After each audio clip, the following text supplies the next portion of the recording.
السلام عليكم ورحمة الله وبركاته. أعوذ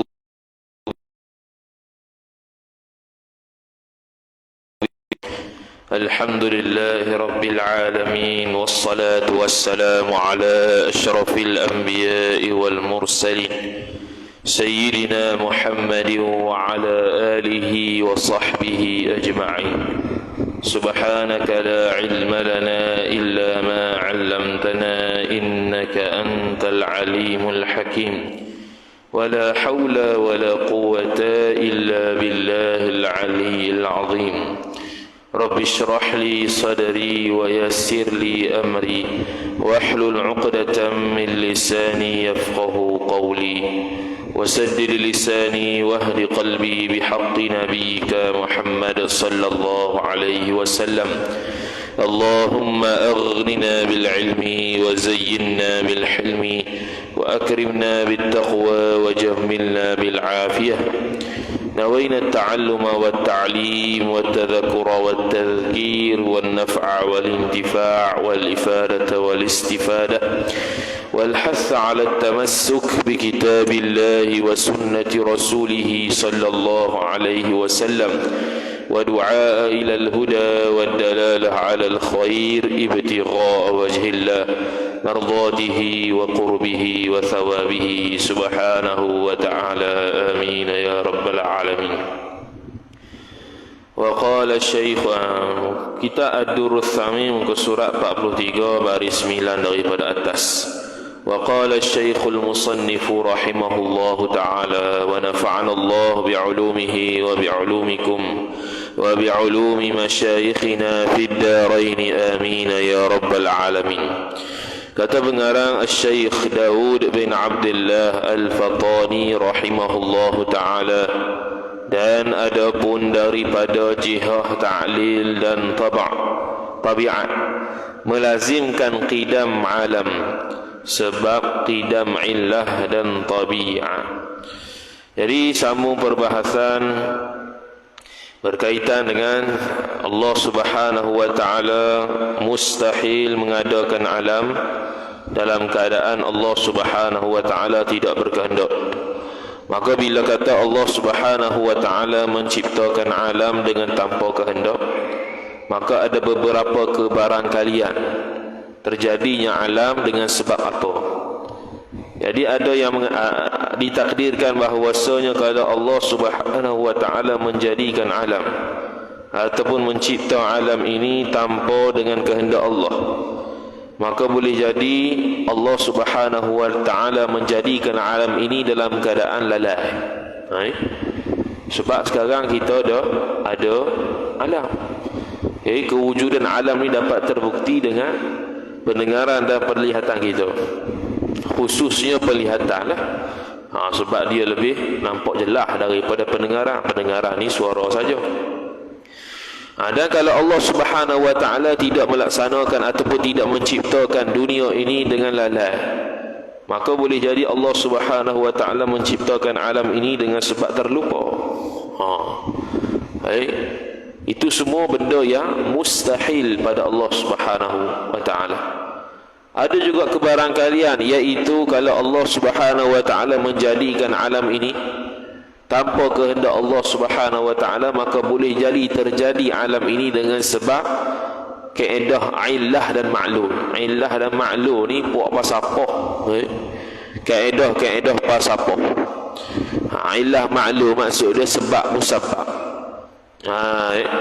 Contoh dia kata Allah Ta'ala itu ada, maka melazimi adanya alam. Itu illah ma'lum, sebab musabab. Jadi kalau ada yang mengiktiqad ataupun berfahaman sedemikian, maka dia sudah menafikan sifat iradat Allah Subhanahu wa ta'ala. Dia sudah menafikan kehendak Allah Subhanahu wa ta'ala. Maka kalau orang ini dia beriktikad sedemikian, maka hukum dia kafir. Tak ada khilaf dah tu. Dia menafikan kehendak Allah, bukan sifat iradatnya, kehendak tu. Kalau Mu'tazilah tu dia masih lagi mengatakan Allah berkehendak, cuma dia menafikan sifat iradat, sifat berkehendak, satu sifat yang ada namanya iradah. Hak tu tak apa lagi, itu fasik. Ahlu sunnah wal jamaah dia beriktikad Allah subhanahu wa ta'ala berkehendak, dan Allah subhanahu wa ta'ala bersifat dengan sifat berkehendak, ataupun dia panggil iradah. Jadi antara benda yang menafikan iradah ialah Allah subhanahu wa ta'ala ataupun terjadinya alam ini dengan sebab illah dan ma'lum, iaitu Allah ta'ala ada sejak azali, maka alam ini pun ada sejak azali. Begitu juga kalau Allah subhanahu wa ta'ala tidak menciptakan alam dengan sebab iradat Allah ataupun melalui iradat Allah subhanahu wa ta'ala, kehendak Allah ta'ala dan kudrat dia. Kalau Allah tidak ada kehendak, tiba-tiba terjadinya alam, boleh jadi juga kebarangkaliannya atas sebab tabiat. Tabiat ni apa pula? Tabiat ni ialah, nak kata tabiat mesti ada syarat. Jadi syarat nak ada alam ini kalau atas pandangan tabiat ialah Allah subhanahu wa ta'ala bersifat dengan sifat ketuhanan. Tidak boleh Allah ta'ala bersifat dengan sifat selain ketuhanan. Itu syarat dia. Yang kedua, mesti ternafi penghalang kepada terjadinya alam tersebut dengan sebab tabiat, iaitu tidak ada sekutu bagi Allah. Jadi kalau Allah ta'ala tidak ada sekutu, Allah ta'ala bersifat dengan sifat ketuhanan, maka terjadilah alam secara tabiat sejak azali. Jadi itu semua kebarangkalian yang ghasak, kebarangkalian yang tidak boleh berlaku pada Allah subhanahu wa ta'ala. Maka dia pun sambung. Dan ada pun daripada jihah ni arah ta'lil, iaitu sebab musabab. Yang kita kata rosak i'tikad dengan sebab musabab tadi itulah. Dan tabiat, dia ta marbutah jatuh. Dia asalnya taba ya inta. Tabiat. Jadi atas jalan tabiat dan sebab musabab pula, kalau berlaku alam sedemikian, maka melazimkan kidam alam. Alam ni jadi qadim, sama dengan Allah Ta'ala. Allah Ta'ala ada, alam pun ada, turut ada.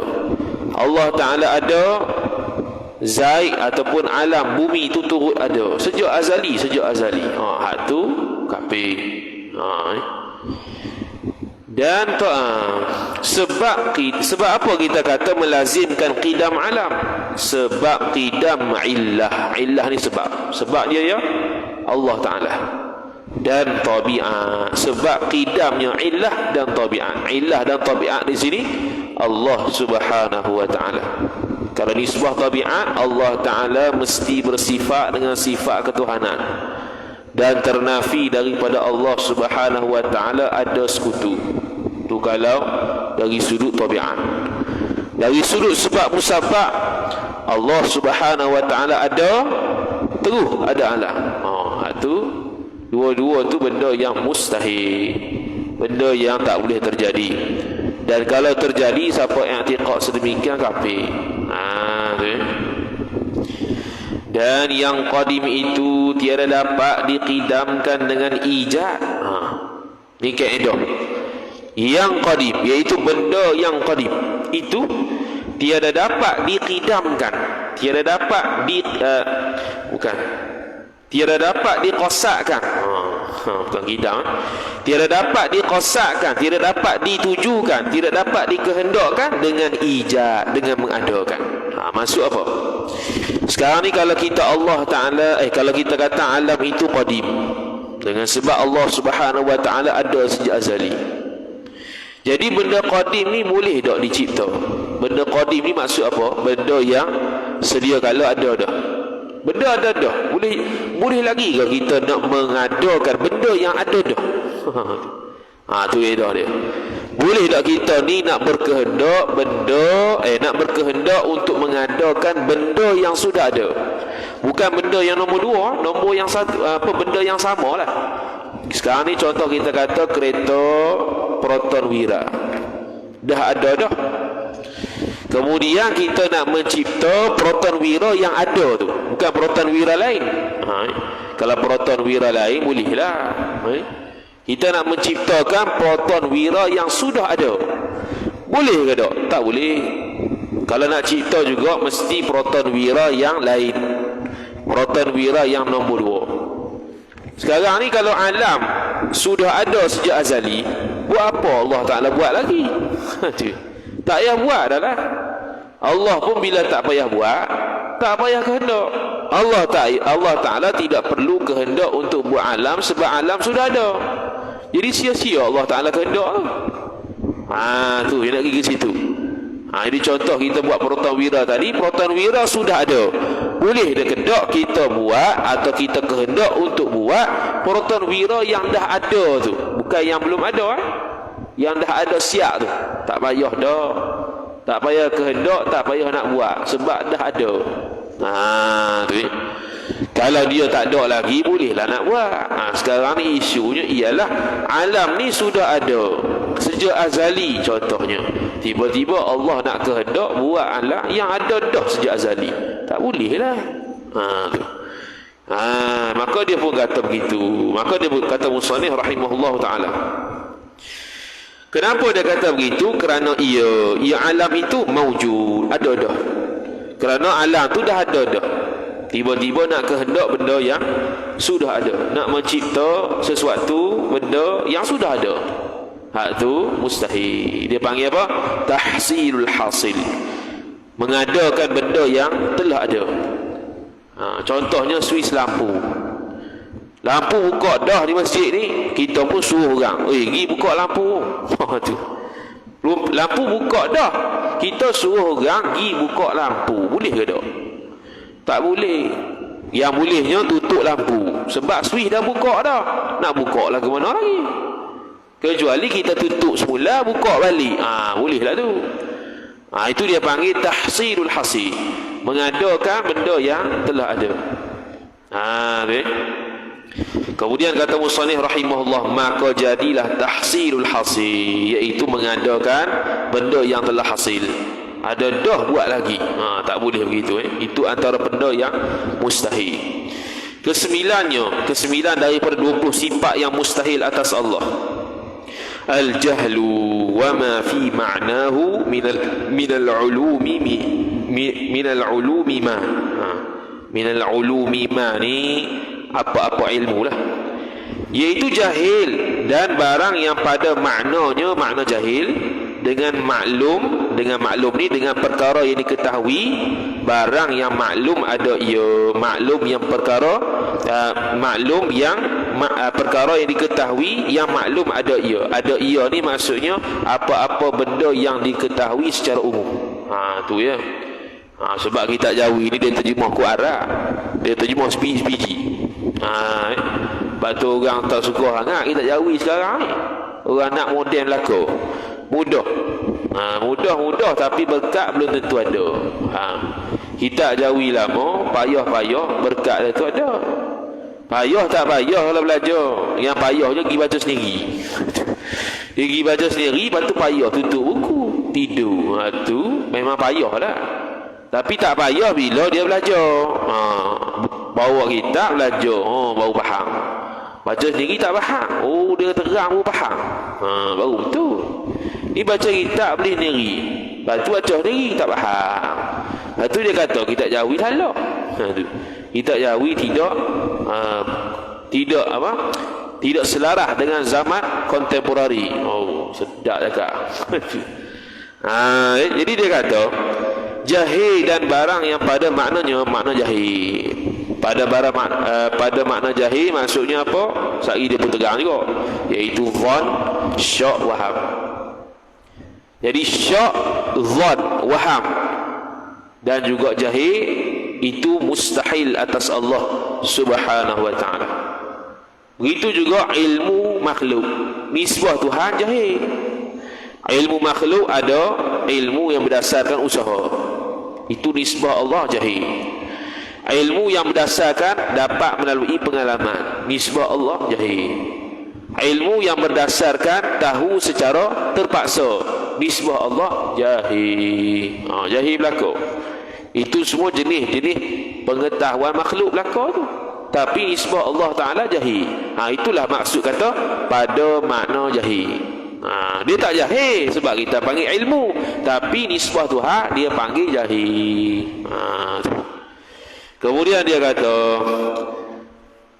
ini jahil lawan ilmu. Ni nak lawan bagi sifat ilmu. Sifat ilmu wajib kita i'tiqad mesti ada di Tuhan, iaitu sifat pengetahuan. Mustahil atas Allah Ta'ala ada sifat jahil. Dan erti jahil itu ketiadaan ilmu dengan yang diqasad. Dengan yang diqasad. Diqasad ni yang dikehendaki lah. Dia tak tahu benda yang nak tahu. Dia tak tahu, tidak ada pengetahuan terhadap apa yang dia nak. Tu jahil. Contohnya dia tu tak tahu milu contohlah, ataupun tempeng. Boleh ke tak dia tu nak berkehendak bancuh teh? Tak boleh Sebab apa tak boleh? Sebab dia tidak ada ilmu dengan apa yang dia nak tu. Jadi dia nak teh pun tak boleh juga, sebab dia tak tahu teh tu apa dia. Macam mana dia nak buat? Tu Allah Ta'ala tak tahu alam ni. Jadi macam mana boleh terjadi alam ni kalau Allah Ta'ala tidak tahu? Maka hak tu mustahil. Sama ada jahil itu basit atau murakkab. Jahil pula ada dua. Jahil basit ni bukan nama orang. Basit ni selapis. Jahil basit ni jahil selapis. Maksudnya adamul ilmi, tidak ada ilmu. Nokta. Itu ya. Tak ada ilmu. Dia tak reti cara-cara tayamum. Lepas tu dia belajar. Gitu. Tu jahil basit. Jahil basit, jahil selapis ni dia tak tahu benda tu, tapi orang tegur dia, orang ngajar dia ambil faham. Tu dia panggil jahil basit. Ataupun murakkab. Jadi murakkab ni dua lapis pula. Jahil dua lapis. Pertamanya dia tak tahu. Yang kedua dia tak tahu kata dia ni orang yang tak tahu. Tu parah tu. Kalau jahil basit tu boleh diubati dengan cara belajar. Jahil murakkab ni iaitu orang yang tak tahu satu benda tu. Dan dia tak tahu kata dia tak tahu satu benda tu. Dia kata perasaan tahu. Tu dia panggil jahil murakkab. Jahil murakkab ni ubat dia satu saja, hidayah Allah Ta'ala. Ngaji pun tak boleh. Tegur pun dia kata tu juga hak dia. Habis jahil tu, jahil murakkab. Orang kata dia tak sah pak cik mayang gini. Patut mayang duduk, mayang diri, rukun dia berdiri. Walaupun pak cik ni mari surau masjid ni tak boleh mayang diri lama, kena berdiri juga walaupun sekejap. Lepas tu duduklah bila tak mampu. Dah batal sebab dia tu rukun sembahyang berdiri. Tiba-tiba kawan tu kata, betul dah saya mengaji dah. Tu mengaji mana tahu? Contohlah tu. Tu contoh jahil murakkab. Dia berasa dia tahu. Dia tak tahu kata dia ni tak tahu. Dia jahil kata dia ni jahil. Dia lah jahil benda tu. Jahil pula dia ni jahil. Dua kali lipat. Tu. Maka dia pun tafsirlah makna tu. Maka makna jahil basit itu, jahil selapis, ketiadaan pengetahuan sekali-kali. Itulah adamul ilmi bi syai'. Adamul ilmi, tak ada ilmu sesuatu. Tak ada benda, tak tahu, memang kosong. Tapi boleh tambah kata kalau orang ngajar dia, kalau orang tegur dia boleh dengar. Itu jahil basit. Dan jahil murakkab, jahil dua lapis itu ketiadaan mendapatkan seorang akan barang yang pada wakilnya. Wakil ni realiti. Dan ketiadaan mendapat pula akan ia barang tadi bukan. Dan ketiadaan mendapat pula akan ia seorang amat tiada mendapat. Bukan. Dan ketiadaan mendapat pula akan ia seorang itu tiada mendapat.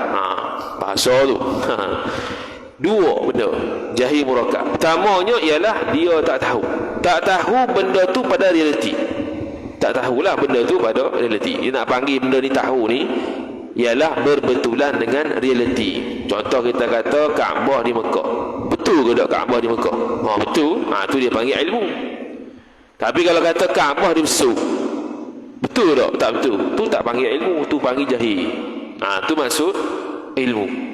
Yang kedua pula, dia tak tahu kata dia ni tak tahu. Tu jahil murakab. Tu. Kemudian dia kata, dan barang yang pada makna jahil itu, apakah maksud benda yang serupa dengan makna jahil? Iaitu syak dan zon dan waham. Nukta. Tiga tu. Syak 50-50. Zon lebih berat lebih daripada 50. Waham kurang daripada 50% terhadap sesuatu keputusan, terhadap sesuatu benda yang dipegang. Kalau benda yang dipegang tu lebih daripada 50%, dia panggil zon.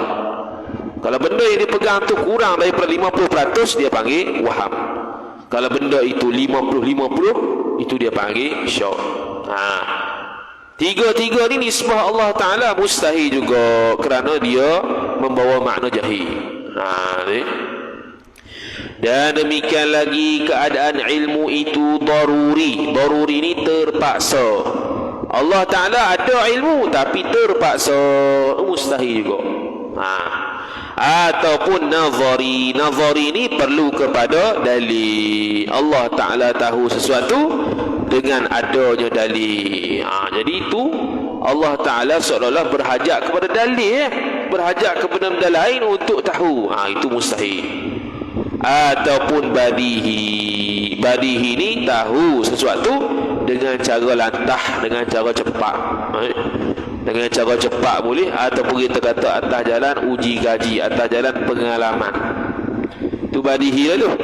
Jadi itu semua benda yang mustahil pada Allah Ta'ala kerana ada kekurangan walaupun kita panggil ilmu. Contoh kita ni ilmu, ada tahu ilmu tauhid. Sebab apa? Sebab belajar. Itu dia panggil ilmu kasbi, ilmu jenis usaha. Kalau Allah Ta'ala ilmu gitu, dia mengaji dengan siapa? Mesti dia ada ngaji dengan siapa-siapa untuk dapat ilmu tu. Sebab kalau kita kata ilmu tu ilmu kasbi, ilmu hak jenis usaha, maka Allah Ta'ala mesti dia belajar dengan seseorang. Jadi kok mana boleh kata Allah Ta'ala belajar dengan seorang? Maka sebab tu kita kata mustahil Allah Subhanahu Wa Ta'ala ada ilmu melalui jalan belajar. Kemudian dia kata, maka bahawasanya sekalian itu, iaitu syak, zon, waham, ilmu daruri, ilmu nazari, ilmu badihi, pada makna jahil. Dia tak panggil jahil, tapi serupa macam jahil nisbah Allah Subhanahu Wa Ta'ala. Dan kerana bahawa ilmu nazari, ilmu hak jenis kena ada dalil tu, terdahulu jahil, yakni mestilah perlu jahil dulu baru kita cari. Sebab apa Allah Ta'ala ni wujud, kita pun cari sebab, cari dalil. Betul sungguh Allah Ta'ala wujud. Tu dia panggil ilmu nazari, ilmu hak jenis kena mikir, kena tilik dalil. Tu. Sebab apalah sembahyang ni wajib. Tengoklah tu dalil Quran, aqimus salah. Aqimus salah tu dalil kepada kata wajib sembahyang. Baru kita tahu kata wajib sembahyang tu sebab ada dalil. Kalau tak ada dalil tu, kalau tak tengok dalil tu, kita pun tak tahu wajib sembahyang. Tu dia panggil ilmu nazari. Jadi Allah Subhanahu Wa Ta'ala tahu sesuatu sejak azali tanpa perlu kepada dalil, tanpa perlu pada usaha belajar, tanpa kita kata ilmu tersebut secara terpaksa tahu ataupun melalui pengalaman dan sebagainya. Dan ke-10-nya al-mautu. Ni lawan bagi hayat pula. Dia kata lawan hayat. Mautu tu mati. Sifat mati, sifat hayat, dua-dua ni ada belaka. Dalil dia Quran, khalaqal mauta wal hayata. Allah Ta'ala mencipta mati dan perhidup hayat. Mati dan perhidup. Mencipta ni mestilah benda tersebut wujudi, benda hak jenis ada, baru kita boleh kata cipta. Kalau benda tu tak ada, macam mana kita boleh kata mencipta? Maka sebab tu dalil Ahlus Sunnah wal Jamaah kata sifat mati tu pun ada juga. Sifat mati tu pun jenis ada, cuma ada kedak di kita, hak tu akan datang. Sekarang ni ada sifat berhidup, mati tak ada lagi, maka sebab tu kita hidup. Allah Ta'ala menjadikan hayat tu sebagai sebab kenapa kita ni hidup. Hakikatnya Allah Ta'ala lah yang hidup ni, yang menghidupkan kita ni. Allah Ta'ala tidak boleh ada sifat mati. Kalau ada sifat mati, siapa yang meletakkan sifat mati? Kalau Allah Ta'ala mati kemudian, siapa yang akan meletakkan sifat mati bagi Allah Ta'ala? Mesti ada yang lebih berkuasa pada Allah. Ataupun Allah Ta'ala sejak azali mati lagi kau teruk. Siapa yang cipta alam? Ni. Kemudian dia kata, maka arti maut itu pada hak yang baharu. Pada hak itu, hak baharu ni makhluk. Mati ni sebuah makhluk ni maksud lagu mana? Iaitu bercerai ruh dengan jasad. Itu maksud mati ni sebuah makhluk. Jadi mati ni sebuah makhluk, ruh tu bercerai daripada jasad. Sebab apa? Sebab ruh tu Allah Ta'ala letak sifat hayat. Allah Ta'ala letak sifat penghidup di ruh tu. Lepas tu Allah pun Ta'ala memerintah malaikat maut untuk cabut ruh tersebut. Maka tercabutlah sekali dengan sifat hayat. Maka kita pun mati. Itu mati kalau hak baharu, makhluk. Kemudian dan dengan jasad. Dan pada hak yang qadim. Pada hak yang qadim ni Allah Ta'ala. Hak jenis qadim pula, iaitu yang qadim tu ada hayat itu dengan ruh. Ada hayat itu dengan ruh dan dengan mizaj. Mizaj ni apa nama tu, benda yang dalaman. Benda dalaman dia ada 4: panas, sejuk, kering, basah. Tu tu mizaj. Rasanya dulu dia sebut dah, tak ingat kat mana. Dia kata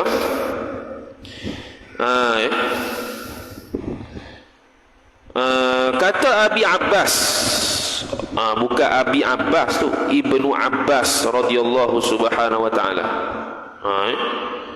Bukan Abi Abbas, tapi Ibnu Abbas, iaitu Abdullah Ibnu Abbas radhiyallahu subhanahu wa ta'ala. Ni hak ni yang mustahil. Bukan kata hak qadim ni Allah Ta'ala hidup dengan roh, kan? Ni hak mustahil. Kita sekarang bincang hak mustahil. Kalau kata Allah Ta'ala ada roh, mana buat dalil dia? Tu kita sebut pada hak Allah Ta'ala yang qadim tu ada hayat itu dengan roh. Habis cerita lagu tu. Hak ni cerita bab mati. Jadi kalau kita nak nisbah, kalau kononnya kita nak nisbah pada hak qadim itu ada mati lagu mana? Jadi dia ceritalah ada hak qadim, ada hak baharu. Hak baharu mati tu maksud dia ialah roh tu pisah daripada jasad. Tu dia kata, maka arti maut itu pada hak yang baharu bercerai roh dengan jasad. Lepas tu mati kalau nisbah ada pada qadim pula, iaitu ada hayat itu dengan roh dan dengan mizaj. Kalau Allah Ta'ala hidup dengan roh, makna Allah Ta'ala boleh mati. Tu maksud dia. Bukan kata Allah ada roh. Tu kata baca kitab Yahwi, baca diri, habis sesak. Kok mana pula ada hak Allah Ta'ala, hak kodingnya ada hayat? Mana tu ditunjuk tu? Hak ni bincang bab mati cik oi. Kalau nak kata mati tu pada hak makhluk, maksud dia bercerai roh.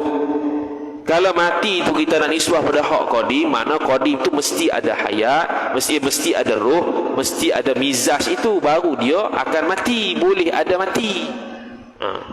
Kita nak kata sekarang ni zat Allah Ta'ala tidak boleh mati, maka Allah Ta'ala tak ada roh lah. Allah Ta'ala tidak ada mizaj ni, tidak ada kering basah, panas sejuk dalam tubuh zat Tuhan, tak ada.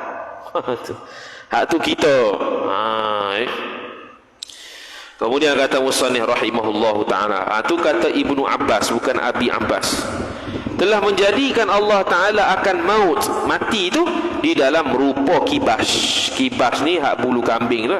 Bulu kambing pula, kambing biri-biri yang bulu tu, yang putih. Tu rupa saja, bukan ada tubing. Kibas dalam badan, bukan. Ni pendapat Abdullah Ibnu Abbas radhiyallahu ta'ala anhuma. Jadi mati itu rupa kibas yang berwarna putih, tiada lalu dengan suatu. Kibas hak putih tu tiada lalu dengan suatu.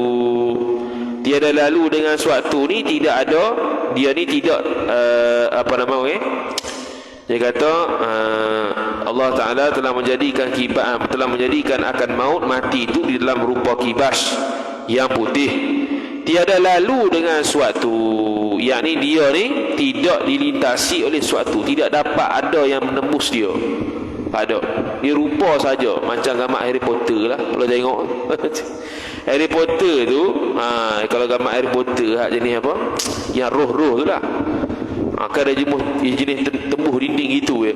Tembuh dinding, tembuh tu, tembuh ni, tak ada sakit apa pun, tak ada. Sebab dia tu roh ni dia panggil jisim latif.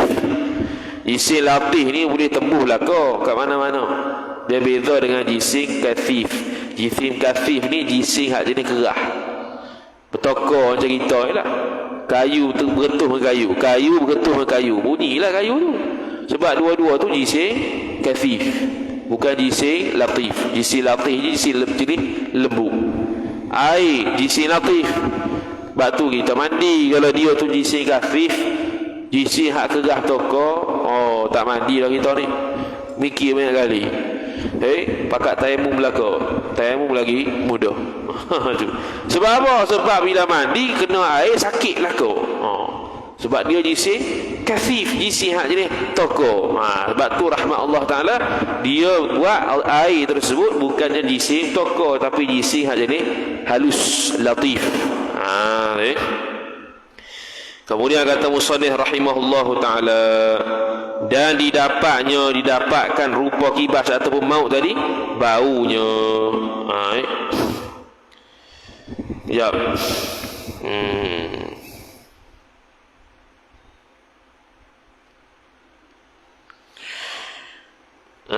Dan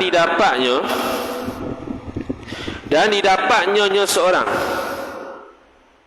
Bukan dapat tu, jatuh, tiada dapat. Dan tiada didapatnya seorang, baunya, bau hak kibas mati itulah, melainkan mati ia seorang. Kan mati tu maut. Ni taswir Ibn Abbas lah. Kita tak faham hak ni pun tak apa. Ni taswir, ni gambaran dia kata mati tu lagu mana. Ada bau pula. Kita nak bau lagu mana kalau orang mati? Yang biasa baunya mayat tu, bukan sifat mati tu. Dan iaitu kibas tu yang disembelih pada hari kiamat antara syurga dan neraka. Benda ni dengar sajalah, tak reti dah kita ni. Mana pula kibas tu sembelih syurga, antara syurga dan neraka ni. Ni nak taswir mati tu bentuk kibas warna putih. Keadaan dia nanti akan disembelih pada hari kiamat antara syurga dan neraka. Sebab apa? Sebab mati tak ada dah di syurga. Mati tu tak ada dah di syurga dengan izin Allah Ta'ala lah. Lepas tu boleh tak dia kita ni dimatikan semula dari sudut hukum akal? Boleh, tapi tak berlaku. Sebab Allah Ta'ala sebut khalidina fiha abada. Allah Ta'ala masuk selama Allah Ta'ala ahli syurga dan ahli neraka masuk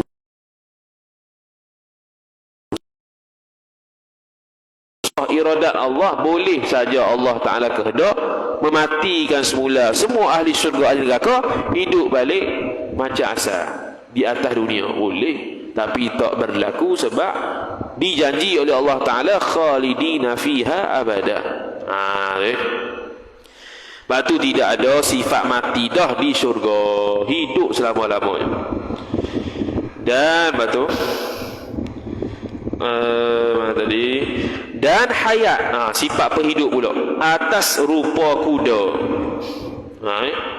Atas rupa kuda pula. Tadi kibah. Ni benda yang kita tak nak faham lah, sebab benda tak nampak. Ni pendapat sahaja. Ni yang perlu kita etikanya, Allah Ta'ala itu bersifat penghidup, tidak mati. Hak tu ya. Hak ni tak ada masalah, tak reti tak apa. Ini bukan wajib etikad. Wajib etikad sifat penghidup tu macam kuda. Tak ada itu. Kemudian dia kata, dan tiada lalu dengan suatu, yang ini tiada lalulah kuda ataupun sifat hidup yang berupa kuda tu dengan suatu, tak tempuh dengan suatu. Dan didapatkan kuda tadi, didapatnya seorang akan bau.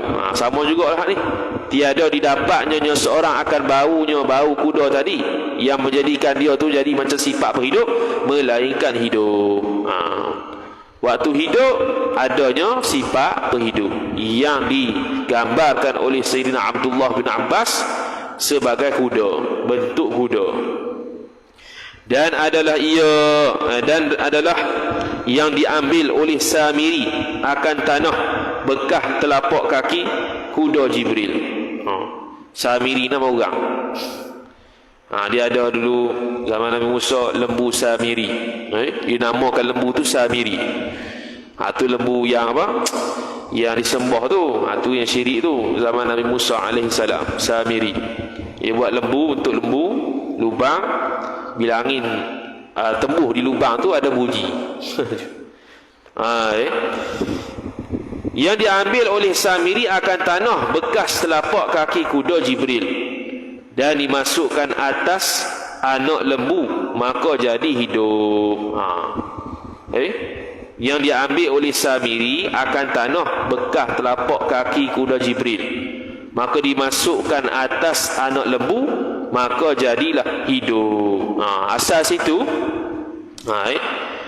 Jadi itu adalah pendapat saja ni, tak tahu tak apa ni. Ni baca saja pun tak apa ni. Ini adalah pandangan Imam Ibnu Abbas radhiyallahu taala anhu dan dinukilkan dalam kitab-kitab Arab. Kitab Tuhfatul Murid Syarah Jawharatul Tauhid pun ada. Nanti kat belakang dalam kitab Durus Sama kita pun dia akan sebut lagi ruh kita ni yang ada sifat berhidup berbentuk kibas, dan mati kita ni berbentuk kuda, mati kita ni akan berbentuk kambing kibas. Tu bentuk saja, tu tak ada masalah tu. Tak reti pun tak apa. Yang retinya ialah wajib retinya Allah Ta'ala bersifat berhidup, mustahil Allah Ta'ala bersifat mati. Ke-11nya samam, iaitu tuli. Lawan sama, iaitu pendengar. Pendengar lawannya tuli. Kalau mendengar lawannya tidak mendengar. Pendengar lawannya tuli. Tuli ini maksudnya apa? Tidak ada pendengaran. Itu tuli. Allah Ta'ala ada sifat pendengaran. Mustahil Allah Ta'ala tuli. Itu. Jadi kalau tuli menyebabkan Allah Subhanahu Wa Ta'ala tidak boleh mendengar.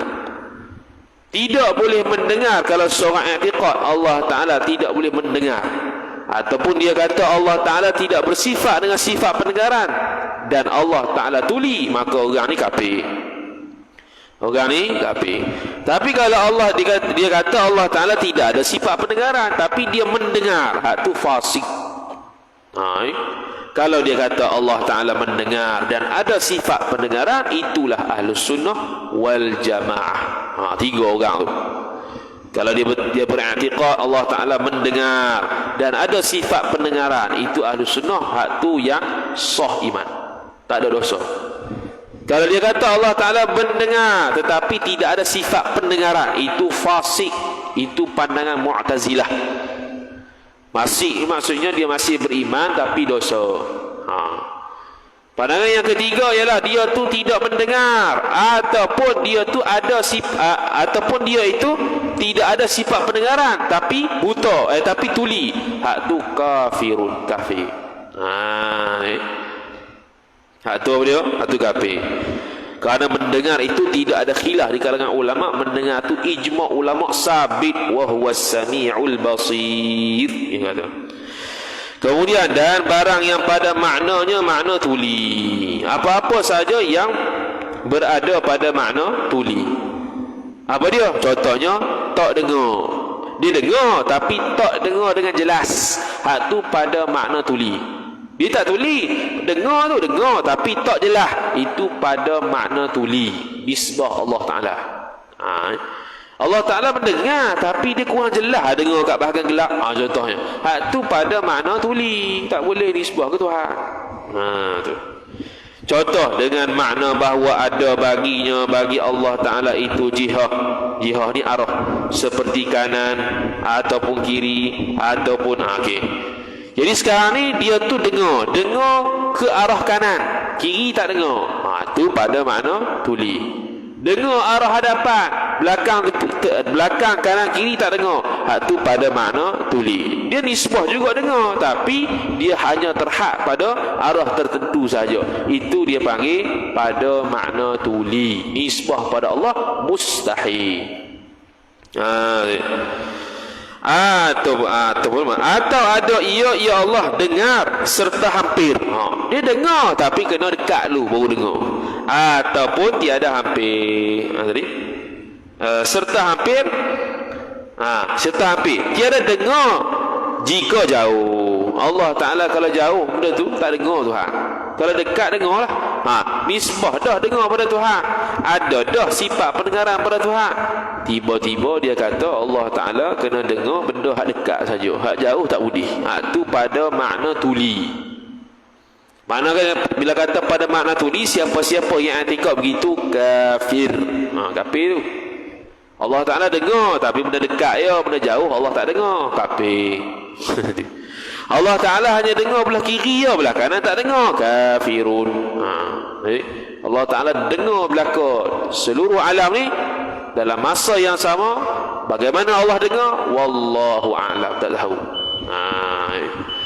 Wallahu ta'ala a'lam. A'udzu billahi minasyaitonir rajim. Bismillahirrahmanirrahim. Alhamdulillahi rabbil alamin wassalatu wassalamu ala asyrafil anbiya'i wal mursalin sayyidina Muhammadin wa ala alihi wa sahbihi ajma'in. اللهم زدنا علما وارزقنا فهما اللهم زدنا علما وارزقنا فهما اللهم زدنا علما وارزقنا فهما وصلى الله على سيدنا محمد وعلى آله وصحبه وبارك وسلم والحمد لله رب العالمين والسلام عليكم ورحمة الله وبركاته.